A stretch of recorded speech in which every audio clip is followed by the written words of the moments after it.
Oi, gente! Estou eu aqui com o mesmo cabelo, mesmo cenário, mesma roupa, porque estou gravando, sim, estou gravando um atrás do outro aqui, para aproveitar o tempo mesmo, né? Aproveitar que o meu bebê está na escolinha e trazer mais conteúdos para vocês.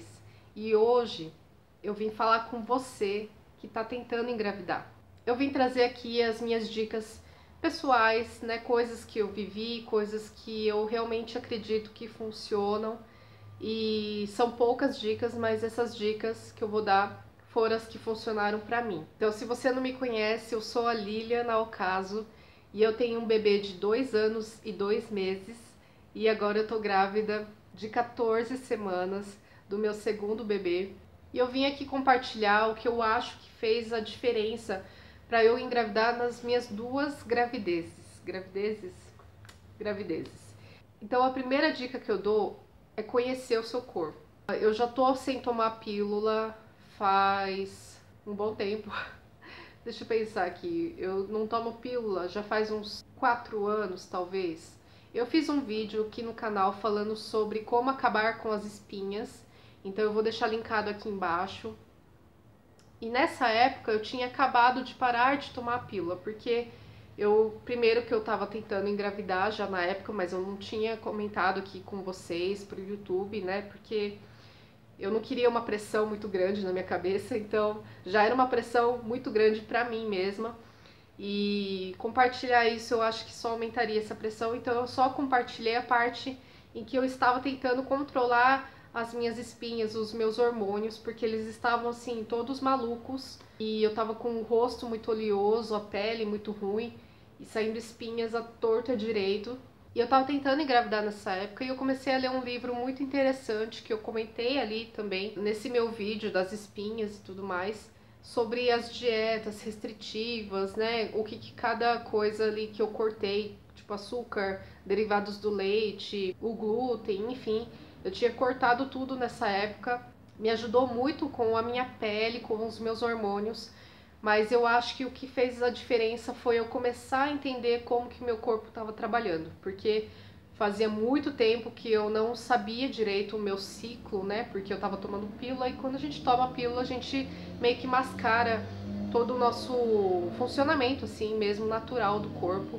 Então, depois de alguns meses, eu comecei a entender quantos dias tinha o meu ciclo, como que o meu corpo reagia a cada fase do meu ciclo. Então, isso é muito importante.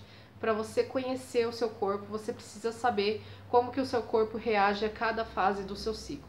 Então, a gente tem a fase do pós-menstruação, a gente tem a fase da ovulação e a gente tem a fase da pós-ovulação. Então, quando você conhece cada fase e como que seu corpo tá em cada fase, fica muito mais fácil, facilita demais para você saber exatamente a fase certa para você engravidar. Então a própria Renata Mais já falou sobre o método de Billings, né? Mas o método de Billings basicamente é você conhecer os fluidos do seu corpo. Cada fase do seu ciclo você produz um tipo de fluido vaginal diferente. Então, quando você está ovulando, você produz um fluido mais viscoso e assim vai. Então, se você quiser saber, vai lá no canal da Renata Mais e ela explica direitinho como que funciona esse método de Billings. Mas o método de Billings, para mim, funcionava mais ou menos, eu sabia mais ou menos como que era, mas eu nunca tinha a certeza absoluta se eu estava ovulando realmente ou quando que eu ia ovular, a não ser que eu fizesse algum teste de ovulação, mas isso eu confesso que eu nunca fiz. Mas a segunda dica, que para mim foi fundamental, foi medir a minha temperatura basal. E esse método eu acredito que foi o que definiu se eu ia engravidar ou não, sabe? Porque das 2 vezes que eu fiquei grávida, eu só engravidei porque eu medi a temperatura basal. Mas foi engraçado porque das 2 vezes eu demorei para usar esse método, não lembro porquê. E assim que eu comecei a usar foi quando eu engravidei. Talvez foi coincidência, mas eu acho que foi porque realmente eu sabia exatamente o dia que eu estava ovulando, que eu ia ovular. E aí eu conseguia fazer tudo certinho, sabe? Tanto na gravidez do Léo quanto nessa gravidez, eu medi a minha temperatura basal e nessa segunda gravidez foi até engraçado porque eu não medi assim com aquela convicção, porque eu não dormia uma noite inteira, então tem toda uma regra, né, para você medir a temperatura certinha sem ter muito erro. Mas como eu já meio que conhecia o meu corpo da gravidez anterior, eu sabia mais ou menos qual era a minha temperatura basal normal. Então, quando começava a alterar um pouquinho, mesmo que eu tivesse dormido mal, porque o Léo ainda acordava à noite nessa época, eu não tinha aquele sono constante, né?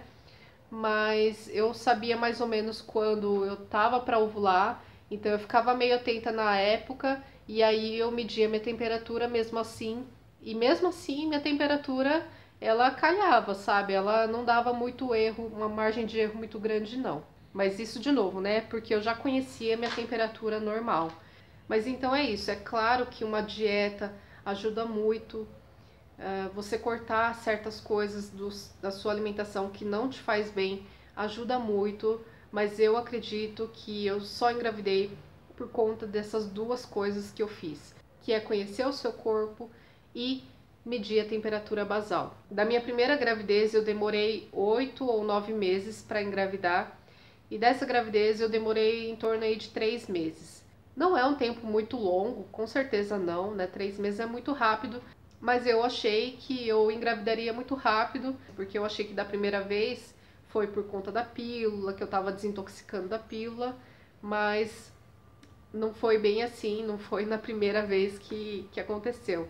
Então, realmente, só depois que eu medi a minha temperatura basal, que eu sabia exatamente o dia que eu tava ovulando, foi quando eu engravidei. E essas duas dicas, gente, lembrando que é para quem realmente não tem nenhum problema de fertilidade, né? É só para quem tem uma certa dificuldade e não sabe o porquê, não sabe o que está acontecendo e ainda não testou essas duas metodologias que eu falei. Essas dicas são para vocês aí que estão tentando, mas não tem nenhum problema de saúde, nenhum problema de fertilidade, tá? Então é isso, gente. Eu espero que vocês tenham gostado desse vídeo. Se você gostou, dá o joinha e se inscreve aqui no canal, tá bom? Se vocês tiverem alguma dúvida, escreve aqui nos comentários que eu posso responder em vídeo ou aqui mesmo, né, nos comentários, dependendo do assunto. Mas se vocês quiserem algum vídeo específico, me fala aqui também, tá? Um beijo e até o próximo vídeo. Tchau, tchau!